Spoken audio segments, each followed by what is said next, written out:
Hey everyone, welcome to Off Shelf Books. Who's sitting across from me? This is my good friend Tom. Full name Thomas. I call you Tom. It's your last name I always struggle with. Yeah, you can just call me Tom B. Tom B. Tommy B. Tommy B. You grew up in the church? Yeah. No, I grew up in specifically two churches. One was a non-denominational church. There's actually a lot of history with that church that I didn't necessarily know about until I grew up. And then I went to a Baptist church after that. Currently, I do go to a Baptist church, different denominational Baptist than the one we met at, but it's still a Baptist church. So I guess I would consider myself a Baptist. I don't really know. I mean, I haven't really looked into too much of the other denominations, so I can't really say what I like or dislike or agree or disagree with them about. But also, I don't necessarily like putting myself in a denomination. That's just kind of where grew up. And yet people will then put you in non-denominational. Yeah. Well, and it was just, I guess, when it comes down to it, the two churches that have influenced my faith the most were the first church I was in, which was considered non-denominational, as well as then the Baptist church. Mm-hmm. And so one commonality that we both have is we both love books. We love reading. I think you love to read way more than me. I've seen your bookshelf. I at least like to collect books more than you. I can say that. Yeah, because for you didn't really necessarily pick up reading until later in life, correct? I did pick it up later, but there's definitely it was a constant tug of war between video games and books, and reading definitely became my new love. And it wasn't until my mid-20s I really started to gravitate back to it again. And but there's a long dry spell. It's tough. You have two loves, but you can only, it's hard, it's almost impossible to balance both. And our genres that we're interested in are a bit different, very different, I'd say. I love apologetics. If I remember correctly, you were saying you love the bit of the fiction fantasy. The way I would describe it on a loose term is you like nonfiction, I like fiction. Right. So we're polar opposites in some regard. In some regards, yes. As I've gotten older, I have broadened a little bit in what I read. When I was younger, I definitely was into sci-fi, fantasy, and I still gravitate towards those genres specifically when I'm reading. But there are some nonfiction that I've started reading. Sadly, actually, I have not been reading as much. That's one thing that I'm a little sad at. I'm kind of going through a dry spell myself, and not that I don't have books on the go, just not necessarily as dedicated to sitting down and reading right now as I should be. Well, I actually should be / want to be. Just work and life is kind of pulling me in all these directions. And it takes time to tackle a 400-page fantasy book. It definitely demands your time. It did, and I have definitely slowed down in how fast I can read. I was able to kind of, a page a minute? Kind of was one time. That's kind of what I was looking at for a standard paperback. I could read 60 pages in an hour, so 400-page book was 5 hours worth of reading. Whew, yeah. So I know I wasn't necessarily slow, but I knew I could speed up even more. Yeah, no, and I would say, actually that would be interesting to sort of pick your brain. What is it that would cause a person's reading ability to decline? I guess it could be the equivalent of just even someone that works out. I guess if you're not using your muscles, Well, one way I've heard of it recently is someone was talking about specifically IQ and how there is a thought that people below 85 IQ have a difficult time reading instructions and then doing the instructions. And the interesting word that they use specifically in that is translation.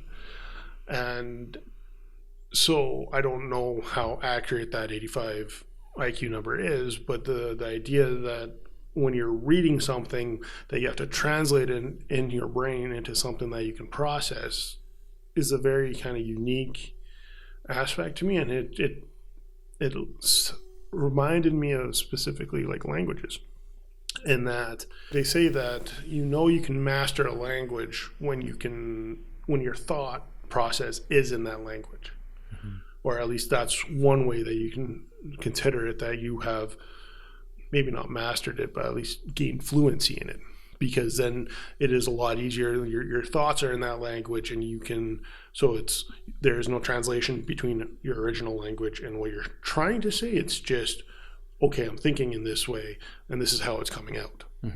So the whole fact that for books, it's just there. If you're not used to that translation, it's like, because book comprehension is definitely one of those things that like even our government is looking at for how well we do it in our English classes, right? So it's showing us, this is what's written. How do you see that? Like, what does that mean to you? And like, I was looking at it, and it is something that if you're not used to it, it does take some time to kind of pick up, and you're processing images, which are the words, right, into something that is meaningful. Well, part of the whole point of off-shelf books is exploring faith-based books, and so while you have dabbled a lot in fantasy, there are faith-based books that you have read a bit, and that's what I've always loved about exploring faith-based books, is to learn from other readers or people who just love reading in general, because as much as I love to read, I can always learn from others. And that's kind of the beauty of reading, right? Like, if you can kind of get to the point where you're able to read and comprehend what you're reading, you can learn so much. I mean, yeah, like you were talking about faith-based books, but I know that you also want to talk about apologetics, and that's just like, for me, apologetics is very deep, very intense. It's not something I'm necessarily good at reading. I mean, if you look at what I've enjoyed reading, it's fantasy and fiction. It's just now sure is more exciting. Well, I wouldn't necessarily say it's more exciting, but it's more of a storytelling. Yeah. Like there are some books that I've read that definitely can go deep. Even, what was it? I was reading Lord of the Rings when I was under 10 years old, right? And some of the concepts in Lord of the Rings is very, very deep. And of course, I read the books now, and there are different meanings that I gain from what's going on than when I did when I was 10. But even then, being 10 and reading Lord of the Rings was not considered deep for a 10-year-old, right? There is I can't necessarily say I don't have a depth to what I've read, but it is definitely on the lighter end of things. It's not as world changing or anything like that, though I do say sometimes some of the concepts that are brought up in those style of books is very interesting in reference to how I see even concepts that are in Christianity. Bookstores, they're resilient, they're hanging in there, but wow, the way people consume their information has changed. And let's pretend you're the CEO of Chapters or a Barnes & Noble or an Indigo. Some of your shops are closing down. It's a slow, painful death. Don't know if they'll ever die or completely die, but like, what do you do right now in this?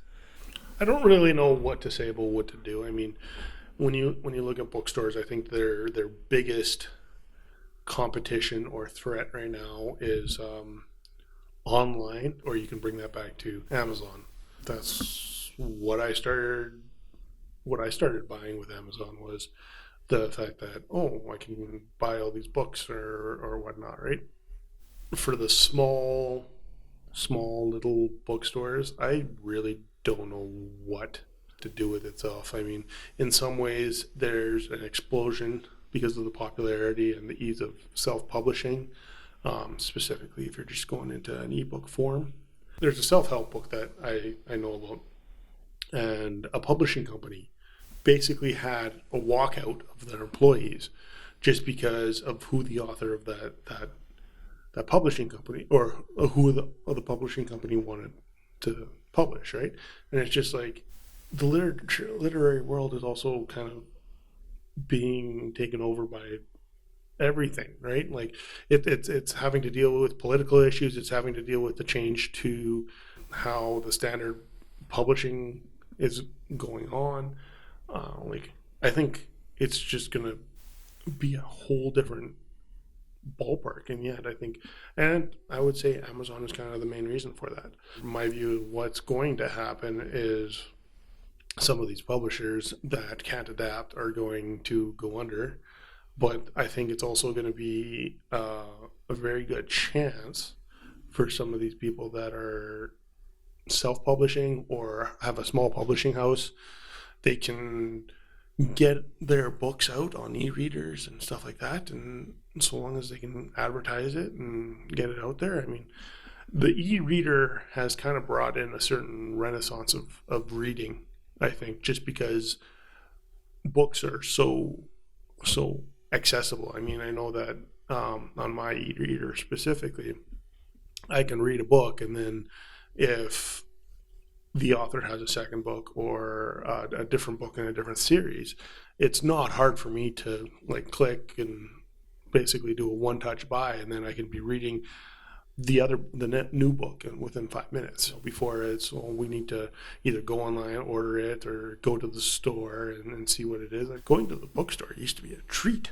Well, and some of that adapting that I think you're alluding to is Chapters or Barnes and Nobles. Like you go in there, it is a bookstore, but it's not just books. Like you see, there's board games, there's tech, there's card games. Like it's a one-stop shop, so yeah, they are definitely diversifying what they want. I mean, I know there's one that I frequent here where we live, and it's, you walk in and about a third of the store, it's not books. It's, blankets, or it's cutlery, or it's that kitschy kind of stuff. And it's just like, I think the straight bookstore is going to have a very hard time.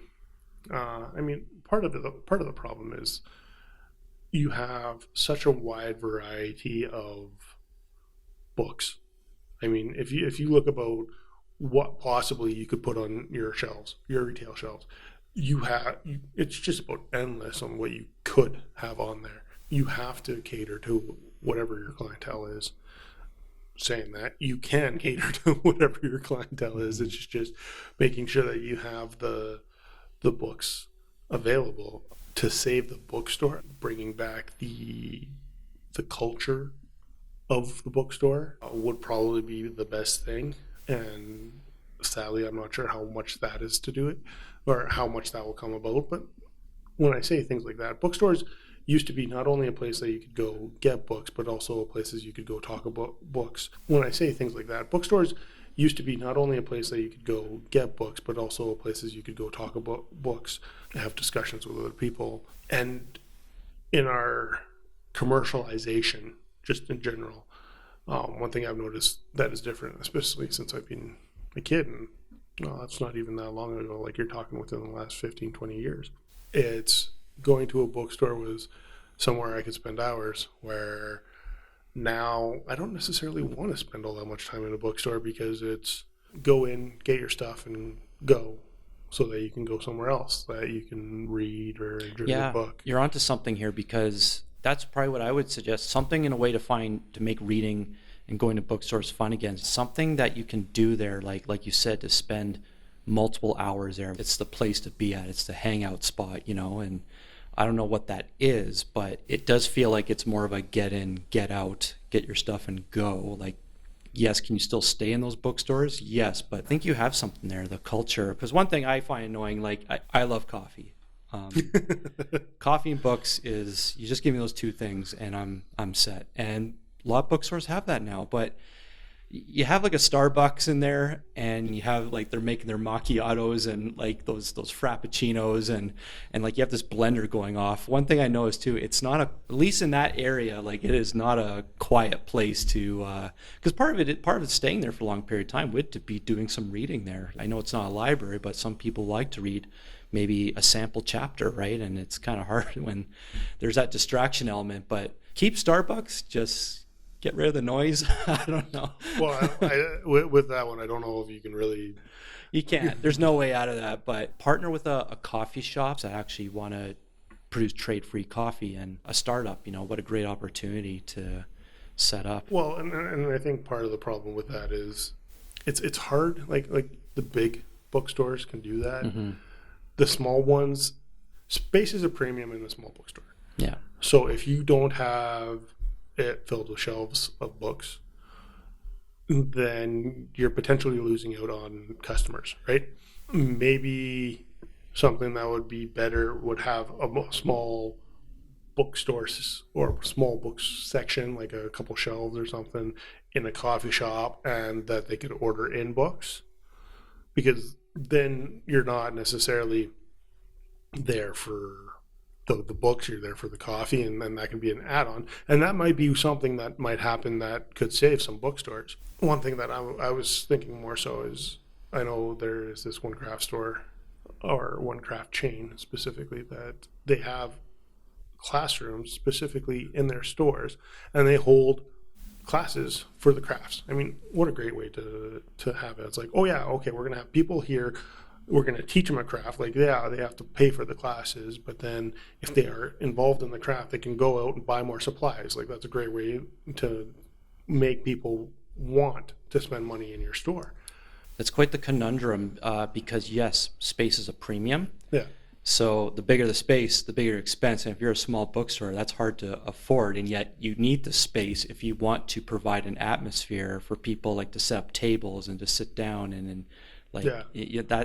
That's why I find this topic very difficult to find a solution for. Well, and it's just like, it doesn't necessarily even have to be something like that. Like, ideally, like some of these big chains, I see no reason why they couldn't set aside a space specifically for that, but it wouldn't be for crafting, obviously. Well, the chairs are there. I kind of wish like they would have more. Like, they do have some chairs, but there's not many, at least in the chapters. Maybe Barnes and Noble does it better. I don't know. I mean, I don't know if they have it, but one thing I would kind of be interested to see, and to see how well it would work, would be, like, I know book clubs can be a thing. If you give book clubs, or you encourage book clubs to gather in the store itself, why not? Like, if it specific, like, that's kind of where I was going with that classroom idea. I mean, if you have a thing set aside specifically so that, hey, like, you like this series of books or whatever, this is what we're talking about. Like, the only challenge I would find is a book club would require discussion, and discussion requires having read the book. Well, read the book, and sometimes there would have to be an element of policing the volume of discussion, because I bet some animated fantasy lovers would have a lot of passion. So, but then, yeah, would you have separate rooms? Like, you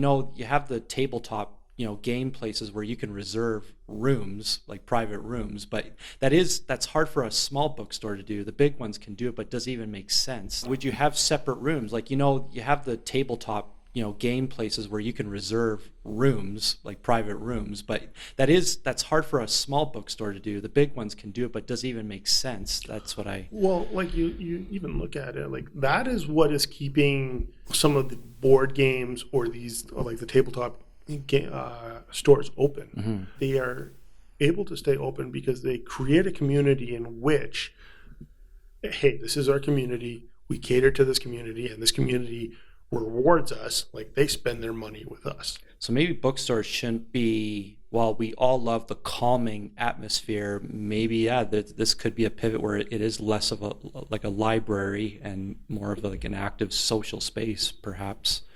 I mean, it could work. I'm more involved in the gaming scene, like the board game scene, than some, and specifically, like, I can walk into the store and they know me, they know what I play, they have suggestions for me, they have, hey, we're having events in which I might be interested in, and if it's a new game, or even if it's a game that I currently play, like, they're holding events specifically for that, because they're fostering that community. Because you look at it, like, a board game is so easy to buy online.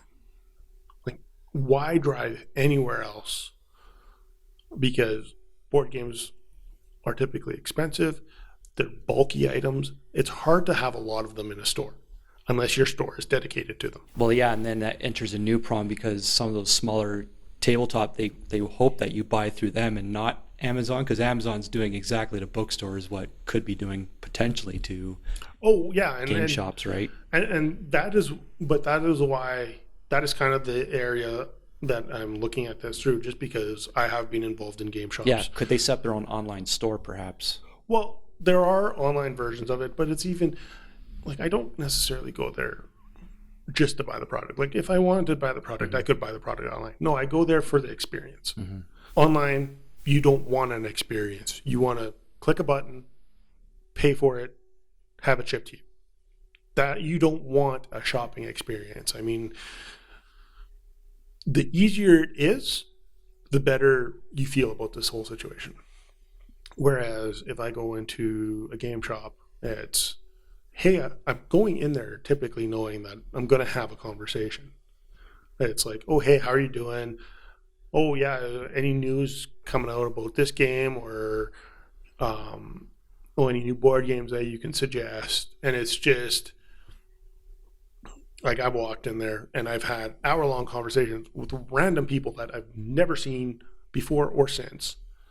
That were good conversations, and they were about games, about what was going on in them. It's harder for that to kind of have that specialization in It's tough with books because there are so many different things going on in there. But like, even I've had great conversation about books with people that, it's like, oh, hey, have you read this book? Have you read this book? Have you read this book? And some of them I'm like, yeah, I've read that book. That's a good book. And it's like some of them, it's like, oh, hey, I'm going to have to look that up because that's cool. So to simplify this, a potential solution, like again, we don't have the answers, but a potential solution is for bookstores to maybe try and pivot and create more of a community atmosphere, social space type of. I think so. Like, that's the only real thing that I see that can really happen. I mean, some people like going to a bookstore because they like shopping. Some people don't like online shopping. But the convenience that online shopping is, it's just going to get more and more popular just because of what it is. And so specifically, like if you're looking at a Chapters or something like that, like if they're trying to compete with Amazon, well, then it comes down to price and how easy it is to buy the product, because that's retail 101, right? But if you're going into these stores and you're going there to socialize, and I think that's one thing that is really kind of we've moved away from, especially in this era of social media. It's hard to kind of go from there, but it's going from a social experience to something that's online. I think a lot of people would really do well with going back to that social experience, because books are not something like clothes or something where it's better for you to go see if it actually fits before you buy it. Books are, it doesn't matter where you buy it, it's the same product. I think for future generations that growing up, maybe they're not too certain like what's so great about bookstores. What are some of the things that you personally have loved about bookstores from the times that you've gone to get your books? Well, you could say that some of the things that make a bookstore great also make a library great, because really, like, a library is a fantastic resource to get books from.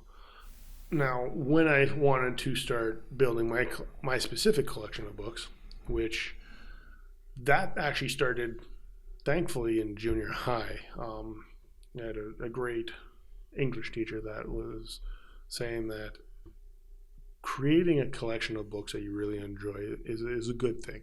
That's one thing that I think I'm going to keep with me, and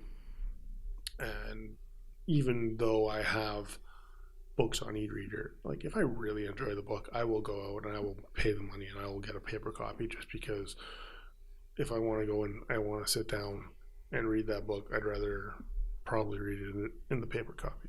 But when it comes to bookstores, like, it was a treasure hunt. Like that's one thing that like people don't necessarily understand, like the adventure necessarily of sometimes going shopping.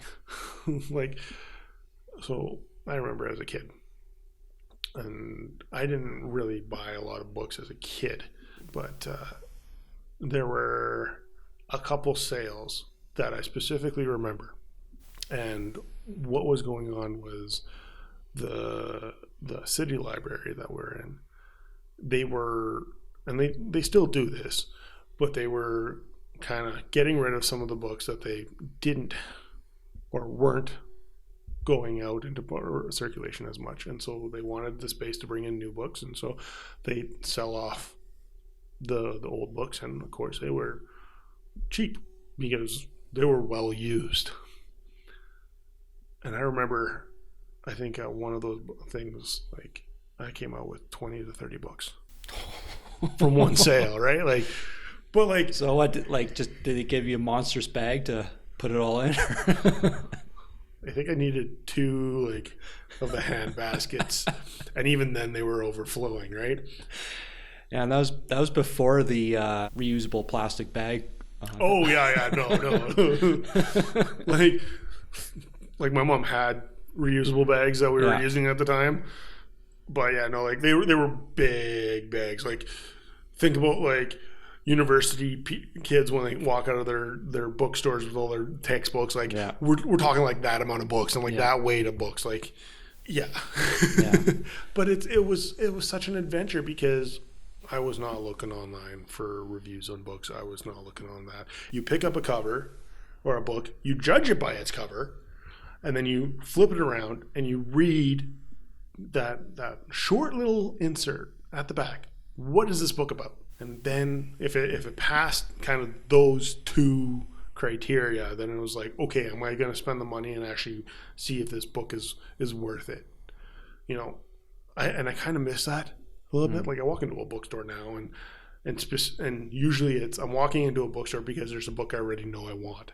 So it's either part of a series that I'm reading and I just want, or it's a recommendation from someone else, and I've probably looked it up and read reviews and stuff like that. So it's there, but there are occasions where I just walk into the bookstore and be like, I want a book. Don't know what I'm going to be doing, whatnot, and I start perusing, and it's just like, oh hey, what does this title tell me? And then looking at the art, and really, for me though, it's usually the title of the book that is more important than the art.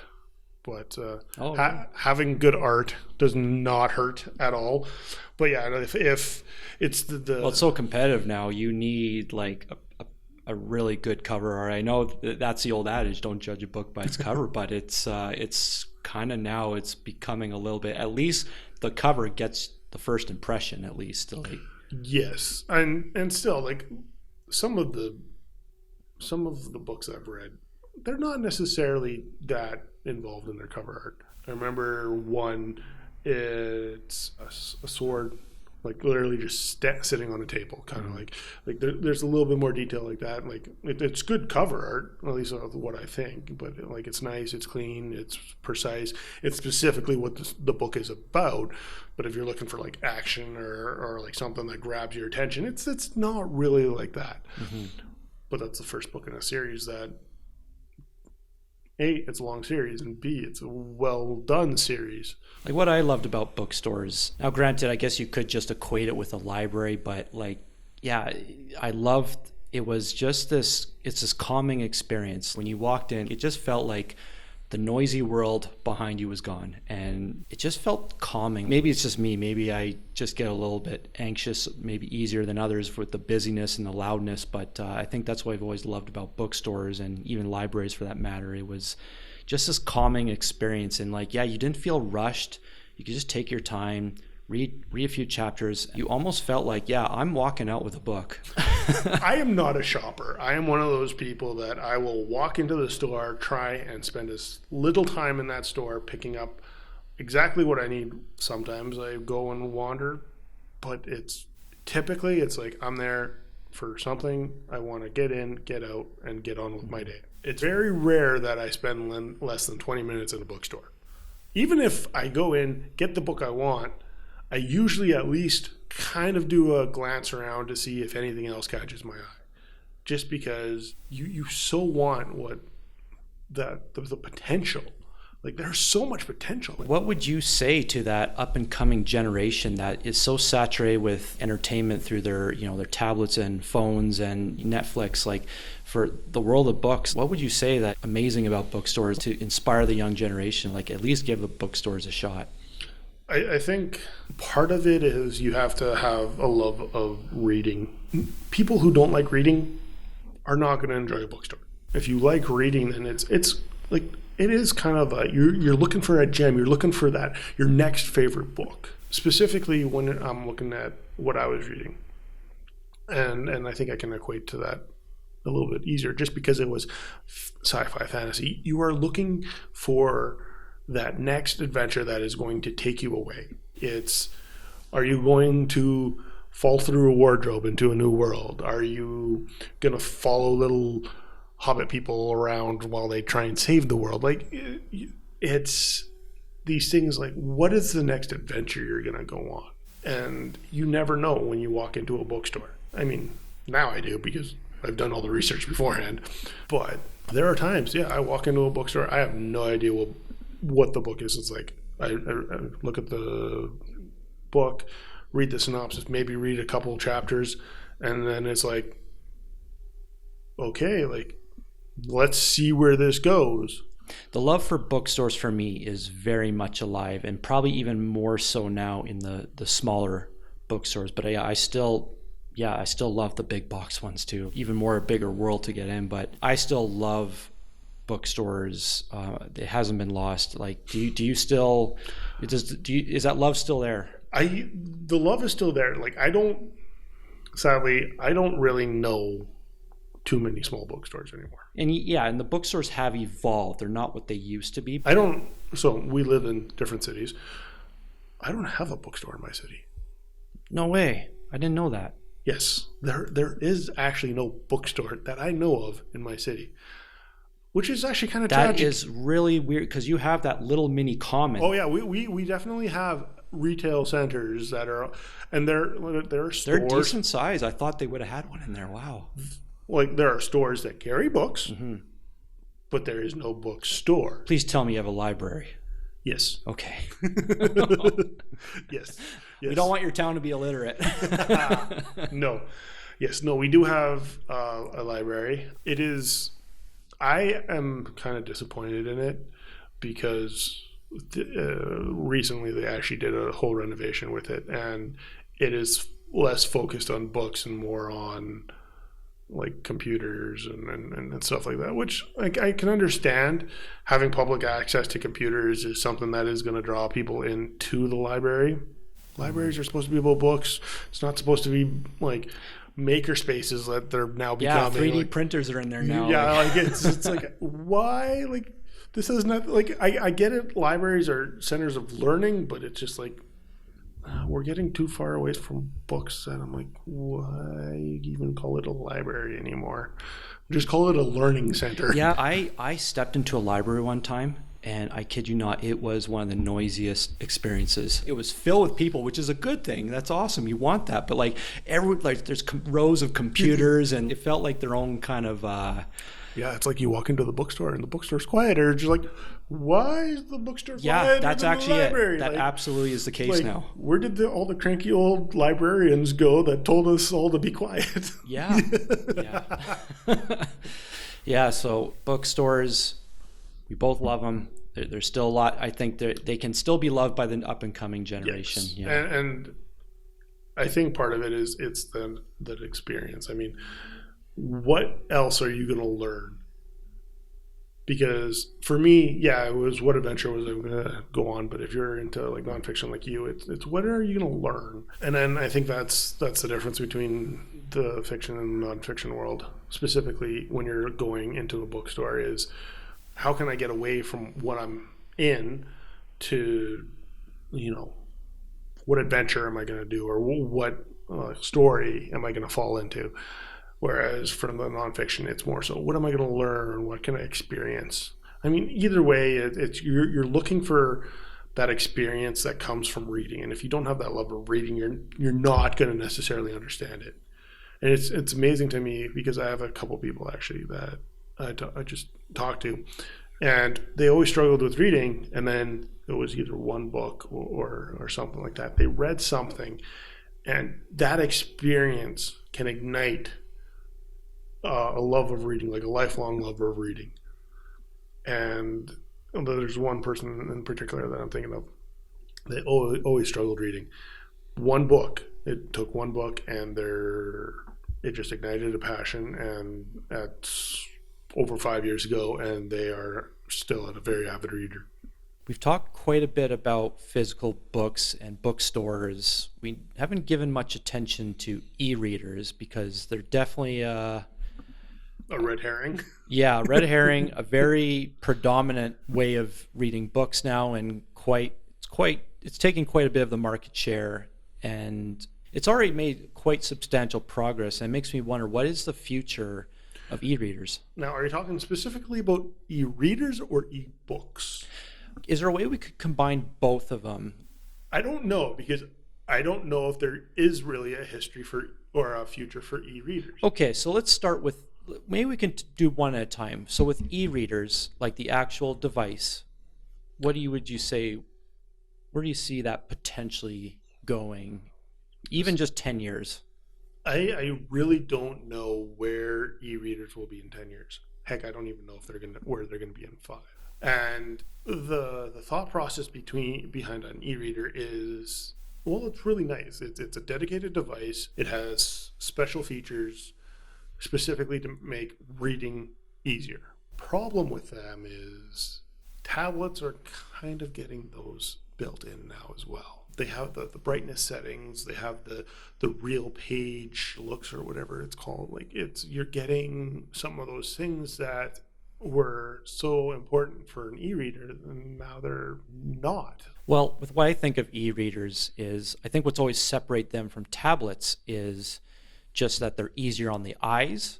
Now maybe the tablets have developed the screen where it's not so harsh on your eyes, but also what made e-readers, I think, stand out a tiny bit from tablets was that tablets were just becoming basically tablets, and I personally found it actually distracted me from reading because I could just surf the internet. And like with e-readers, I guess technically you can now on an e-reader, but it's not really it's kind of a convoluted, not the best experience to surf on an e-reader, and that kind of kept me focused on sticking to what you're supposed to be doing, is reading an ebook. And it is quite literally an electronic replacement for a book, and just that you can have so many more books on there. Like, I don't know how many hundred of books I have on my e-reader. My prediction is e-readers are going to try and more be like tablets, and tablets are going to try and more be like e-readers. And like, I don't know if it's for the better or for the worse. Right now, the way I look at it is we're such a society of convenience. And like our phones, like our smartphones are getting bigger.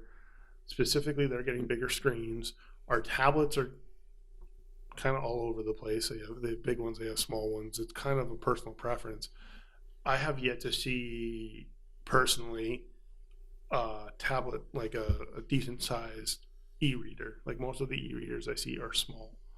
If I see someone that is reading like on a tablet, it's so much easier for them to see what's going on, because you have so many more options for Zoom and stuff like that. I'm not saying that you don't have that on an e-reader, but screen size is nice. Mm-hmm.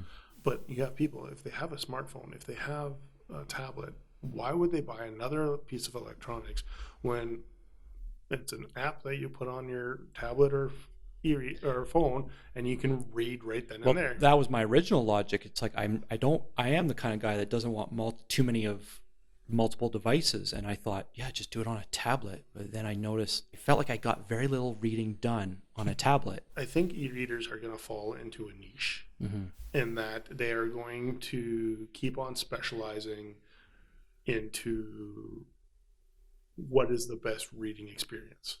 Now, I don't know how well the electronics can do that.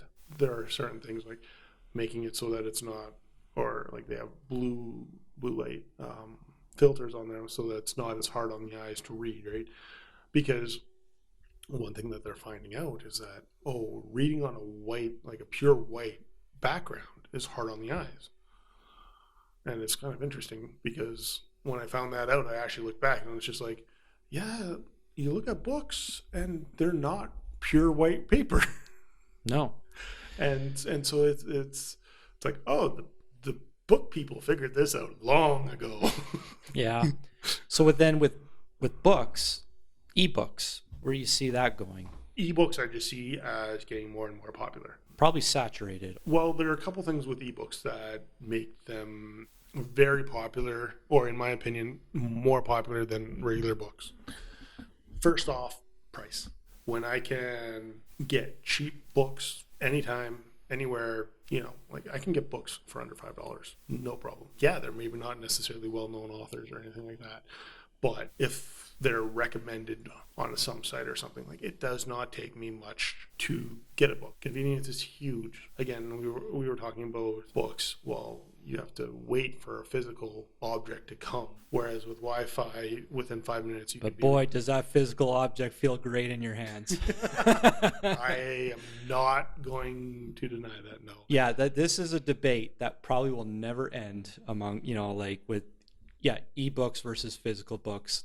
The trade-offs are... I think, yes, there's an aspect of an actual book that I have personally, I don't want to see it disappear, but I see that it potentially could.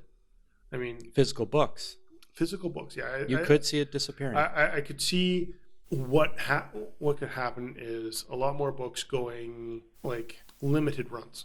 So, and, like, because some people... Like, you already have this issue in physical books between hardcovers and softcovers. Like, there are books out there right now that are published that I want to read, but they're in hardcover, and the softcover hasn't been released yet. I'm not going to buy the hardcover. I already know I want the softcover. Mm-hmm. Part of that is an aesthetic thing because I already have the rest of the series in softcover, so keep it aesthetically the same. Or the other thing is hardcovers are more expensive than softcovers. So... yes, I am paying a premium and it's a more durable product, but I'm also getting it sooner. So there are two reasons why you kind of pay that. With the ebook, it doesn't really matter. If you're just interested in reading that book, great, you can get it. Aesthetically, it doesn't matter. You're not putting it on a bookshelf. You don't have to create a space. And this is one thing that I think is going to be really kind of interesting in kind of if you're into minimalism or anything like that. Minimalism, you can have an e-reader. You can have hundreds of books and still be considered minimalistic because you have one e-reader.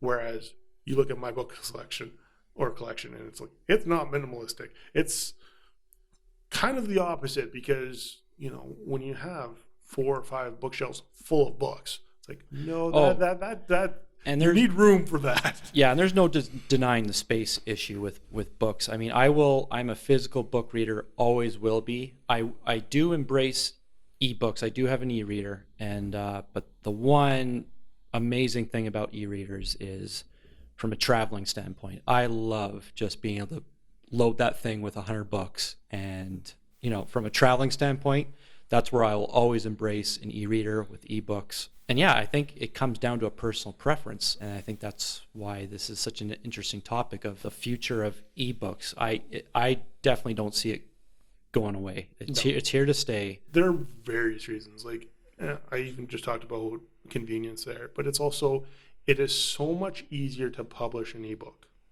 Like if you look at from a publisher's perspective, they have a story, they think it's okay. Now, there have been books or stories probably in the past. They're like, yeah, we could spend the time editing this, but we don't know if we're going to get our money back in this because printing costs and distribution costs and advertising costs are all out there. Well, now, yes, you still want to advertise, but do you still need to print? No, you make one file and then you just copy that file. You can sell that copy multiple times. Like the printing cost is gone, and that is a substantial thing right there. So an editor who is looking at this book is like, yeah, okay, this isn't bad. Oh, maybe it is something that we will invest in. Now, on the other hand, there's also it's so much easier now to self-publish. There are sites out there that they're like, yeah, this is my book. It's rough. It's all this stuff. They're just starting out, but they're getting their work out there. They're getting it, being able to criticize and stuff like that. Like before, if you wrote a book, it would be like, if you wanted to get feedback, you'd have to go and you'd have to hoof it and you'd have to, hey, this is my book. Do you want to read it and give me feedback? Like all over the place. Now, oh, hey, I wrote this book. If you're part of a community online that has that, it's just like, hey, here, read this, and then you can get criticism back, like constructive or not, right? So I think that from that aspect, it is going to open up the world to writers so much more, in that they have the potential that they can get out there. Well, I guess what's great for self-publishers is that you actually can do both. Gone are the days where you have to, have an X amount of, you had to decide on an X amount of books, 500, and you just hope that you sold 500 or you're stuck with that. And now to think we're in this time that, you can sell your ebooks, no problem. Print on demand, just one at a time. You don't have to have this massive inventory. It doesn't have to sit in your garage or your house. So at the end of the day, I guess the self-publishers are the big winners. It's just now you're in just a massive sea of and there's other self-publishers or self-authors. And here's an example of that. Like I have a book. It's the author had published books. He made a limited edition version of this book. It's a novella. The only other way you can get the story is through an anthology, but you can buy it as an ebook. Well, he also did a limited run where but he made it a premium limited run. He made it a leather-bound book. So on my shelves now, I have a leather-bound novella. I have the ebook as well. So, I read the ebook right away because, bought the ebook, and I think there was only like 1,000 of these made. Here's my prediction with ebooks. I think it's going to tag team with audiobooks, where it's a combo, where instead of buying two separate books, an audio and an ebook, you actually combine them. And then that way you could actually, as you're reading, you're listening to it, because they're basically both digital files at this point. And you can actually connect your headset into your e-reader or tablet, and you actually listen to the narrator or the author of that ebook, of that audiobook, while you're reading the e-version, like the actual electronic version. I think there's the potential for that in the future, but audiobooks are a whole different thing. Could you follow along with someone reading? No. And the words match? No? Oh, no. Well, that's why it won't work for you. Okay. For me, it is, and this comes down to how fast you can read, to me. Like, I'm one of those people that whenever we had people that had to read out loud in class, I got bored because I was done the paragraph and they were like a third of the way through. So that comes down to a comprehension thing. Like, audiobooks are great. I'm kind of just starting to dip my toe into that whole situation. It's kind of, I'm doing that as well as long podcasts where I'm listening to like an hour or two at a time. So audiobooks are great in that. Now, if I'm really into a book, I am frustrated with audiobooks because it's just, I forget things so easily because if I'm listening to an audiobook, I'm doing something else. If I get really involved in the story, it doesn't quite work for me because it's just like, okay, I can't focus on doing multiple things while listening to this. For easy listening, yes, I enjoy it. I do it like listening to podcasts and doing work that I'm doing like that. That's great. But I think audiobooks and e-readers, ebooks, I think the rise of ebooks is going to bring with it audiobooks, because ebooks have taken off. Audiobooks are also taking off, but that's a whole different kind of ball game, I think. And I wish the best for audiobooks, but don't know if they're going to really be partnered with ebooks like you're talking about. Well, Tom, thanks for introducing yourself. Looking forward to exploring a lot more topics with you. Hey, happy to be here, and let's see what else we can learn from each other.